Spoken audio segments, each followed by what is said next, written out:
Good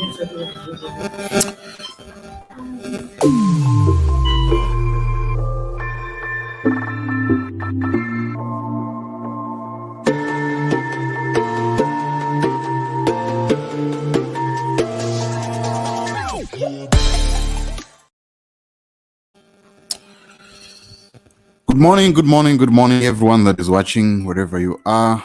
This is JCTV Africa, where we bring you news that is happening and analysis as it comes.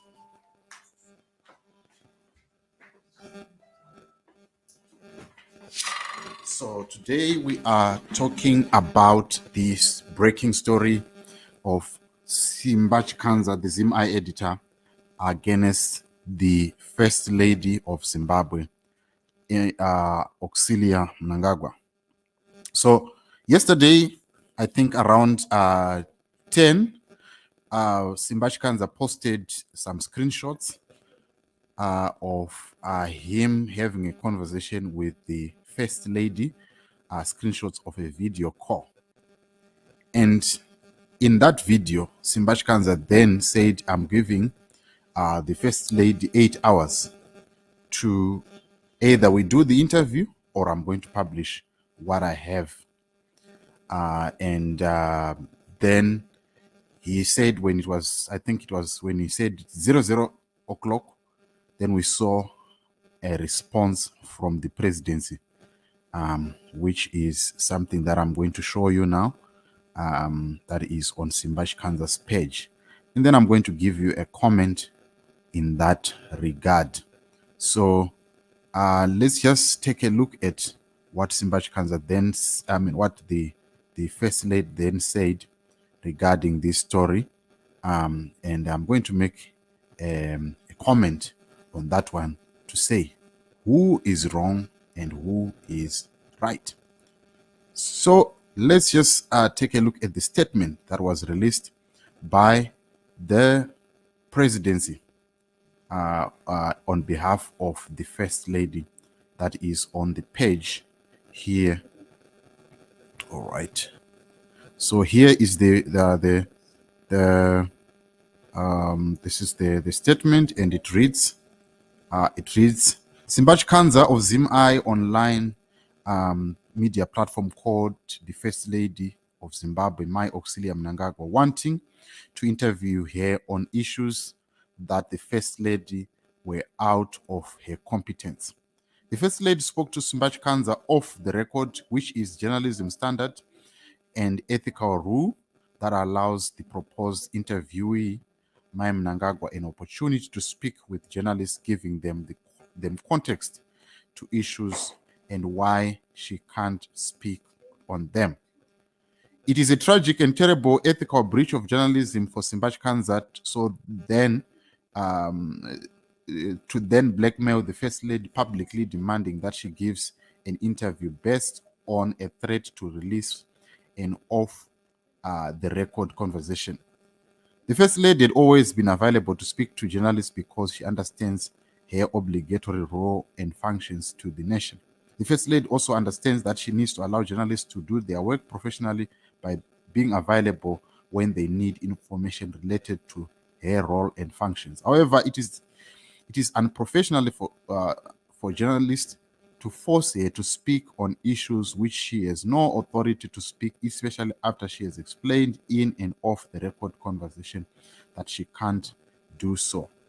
Then the statement then continues to say, the attempt by Simba Chikanza to blackmail Mai Mnangagwa into speaking to him using harass threats to release on an off-record conversation is the worst unethical breach in journalism. If he carries out his threats, it will break the trust between the office of the First Lady and the media, something that Mai Mnangagwa doesn't want to happen. Kudzai Gumbo, Director for Communication Services, Office of the First Lady. So that was the statement that was released last night. After it's about 11 hours ago now. So this is the statement. Simba Chikanza also then said he released his statement. Let me just read it for you here. For the record, this was not an off record. In fact, First Lady called me via video herself on the official news desk phone. Secondly, she broke trust by threatening me during the interview. Thirdly, there's never been any trust between her and the media since the coup. No one has ever been allowed to critique her. Fourthly, I do not threaten Miss Auxilia Mnangagwa other than inform her of what is inevitable, as it is a standard practice to notify a source of the deadline before the story is published so they can ensure they have contributed fully. Unfortunately, Twitter character space doesn't allow for all these to be typed. Fifthly, Miss Mnangagwa knows well issues at stake are beyond the single one that she cites. They, as the video reviews, also relate to one of armed robbers she has deployed strategic national positions, which placings now endanger the security of millions of Zimbabweans. Sixthly, Ms. Mnangagwa also knowing well that the matter at stake is an ongoing looting of millions of US dollars of Harare ratepayer money is just being unprofessional, and I contend the downright criminal. Seventhly, my mention of Auxilia Mnangagwa was no threat, but just a stating of the conclusions on the public when they notice that a claim that she sells tomatoes for a living totally contradicts the 24-karat golden chair that she is sitting on. The video shows jewelry and other expensive things in the interior of the house, which thing threatens the image as an honest person. I follow the rule that you have to seek to protect your source dignity and well-being before your own. Simba Chikanza, ZimEye editor. All right, that is the statement. He has also gone on his page and he's published. You can go and check all that. But let me just give you a context of what is going to happen. I'm not going to preempt the story. He's going to publish on his own right at his own time after he has finished probably his investigations and whatever the contestation that they're going to have between him and Mai Mnangagwa.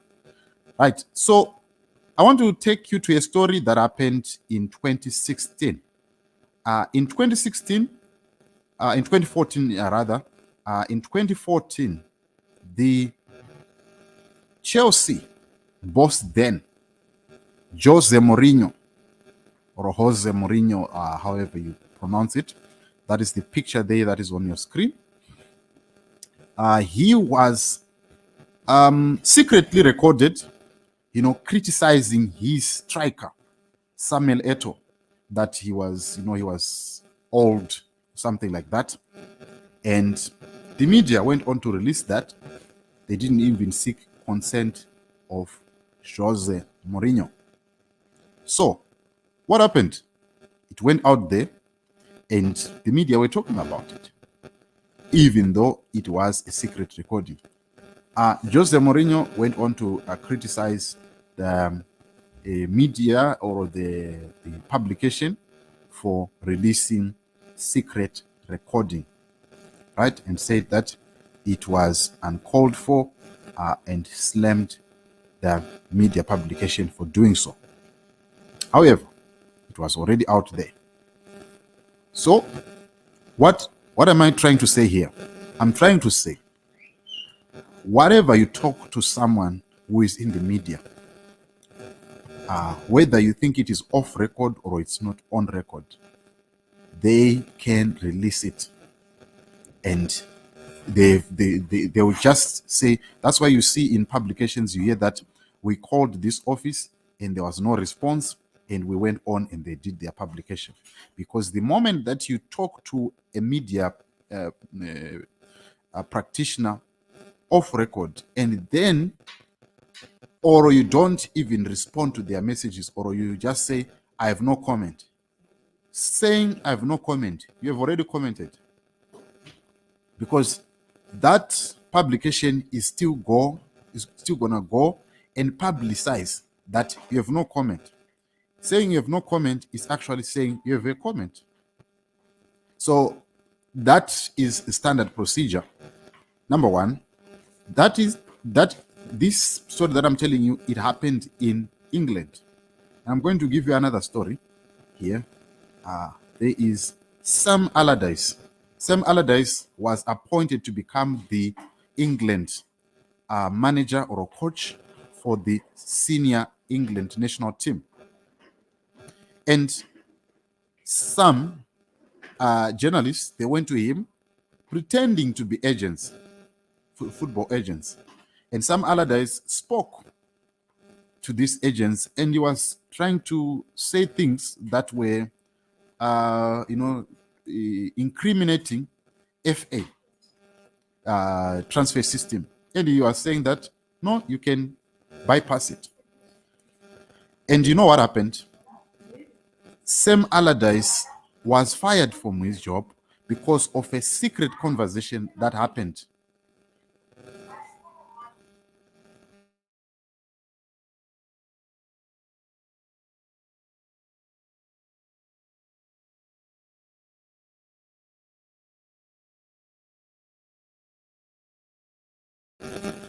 So Sam Allardyce got fired from a secret recording that happened. And these people, they did not reveal to Sam Allardyce that they were journalists, but they went there to get information. So what am I saying? Whatever you are talking in secret with whoever you don't know, if you're a public person, you must be careful. They might be secretly recording you, and they can still publish your stuff. And you have nothing to control about that. So whether you call it unethical journalism, I don't know. But if you then follow the story that happened in 2016, you then find out that Sam Allardyce, when he was fired, he actually probed the issue with the ethics board of journalists in UK. By 2018, they ruled that they didn't break any ethics, and he lost his bid with trying to say they broke the laws of journalism. They were not supposed to record me secretly and wara. And that was that. He lost his job, he lost his bid. So my question to you is, do you think Chikanza was wrong in what he did? If we consider what happened to Sam Allardyce, the English boss, and Jose Mourinho, the former Chelsea manager who is now managing Roma, secretly recorded. Everything is out there. And I also stand to be corrected. I remember Romelu Lukaku, he was on the media after he had a conversation with a publication, Italian publication, when he was saying that he was not happy with his manager, Thomas Tuchel's tactics. And it went viral. And people were talking about it. And it actually made people it dented his reputation at Chelsea, and he had to apologize. So my question is, looking at these two, the issue between the First Lady and Simba Chikanza, what is your thoughts? But according to me, as an individual, I believe that Simba Chikanza was well within his rights to get that. Once you get a source to talk, whatever they say, you have the right to publish it. Because once you get an information from a source, it's highly unlikely, sometimes it's highly unlikely that you might get that source again for them to give you that information. Whether this, if we can say that the end justifies the means of what Simba was trying to do, that's your call. But according to where I'm standing, I think that he did a stellar job. But people might feel threatened with what he said. What is your thoughts on that? That is the question that I'm asking you today. And I would love to hear from you. Go and check out on ZimEye and see what Simba Chikanza did and the screenshots that is on his Facebook profile. I can check them for you here. This is the profile of Simba Chikanza that I'm excuse me, scrolling right now. Right here you can see there is the WhatsApp screenshot of him trying to talk to Miss Mnangagwa 34 minutes ago, 1 minute ago, and then that's the screenshot of him with the First Lady. You can see Simba Chikanza there on the top corner and the First Lady right filling the bottom of the screen. And then you can see there I think she was walking, and those are the pictures, like the pictures of the first of the president, right? So those are the pictures that are on his profile. So he then stated on that post that look here, dear Miss Auxilia Mnangagwa, if you don't call me and we finish our interview right now, I'm going to be left with no other option than to review your incomplete video call to me running over 35 minutes long. I'm giving you 8 hours, after which I will have no option than to make the public watch everything, including inside your house, which are the dangling debris from the incomplete clip. Nick Mangwana Shitsa Shokwero, I am not messing about today. So this has been said, it is a blackmail. What do you think about that? And that the statement was then released at 000 here. You can see 12 hours ago. That's when it was then released. So you see, that is what you are saying. Anyway, I can read some of your comments here. Obviously, Simba is not wrong. That is Miss M. Babana Tali Jeremiah is saying that Simba is wrong. He must mature in his job. That's Baba Jeremiah. It's pronounced Hose. It's Jose. Oh, okay, all right. Hey, I always have a problem with that. Jose Mourinho. Me, I just say Jose Mourinho. It's Jose Mourinho. Okay, thank you for that correction. Jose Mourinho. Thank you for that. Thank you. And this Miss Mai Auxilia is wrong. True, though I know nothing was about what transpired. Yes, we still need to find out what really transpired between the two as he's going to make his publication. I'm not going to preempt that because I have no idea what happened, what was the conversation and everything that was inside that conversation. It's only Simba Chikanza and Mai Mnangagwa who are privy of those details. And it's going to be up to Simba Chikanza to publish that information to the public. So, on that note, to everyone that is watching and everyone that is going to see this rebroadcast, thank you so much for watching. Please subscribe to JCTV Africa. Follow us on Twitter. Follow us on Facebook. And please subscribe to this platform. We really love to see your subscription. And you can also support us. If you're watching this live on YouTube, there is an option for you to support this channel so that we can reach many people, we can do more content, we can have more guests, and we can also be able to get more information that we want to publish to you. So if you support us, that will allow us to do more on the channel. So thank you so much. I really appreciate your contribution and you viewing and bringing in your thoughts on the platform. Anyway, you can also go and check out some of the videos that we've done, some of the live broadcasts that we've done on the platform. But from me, JC, and the crew behind the scenes, which are my computer here, it's bye for now. Hindi, have a good day.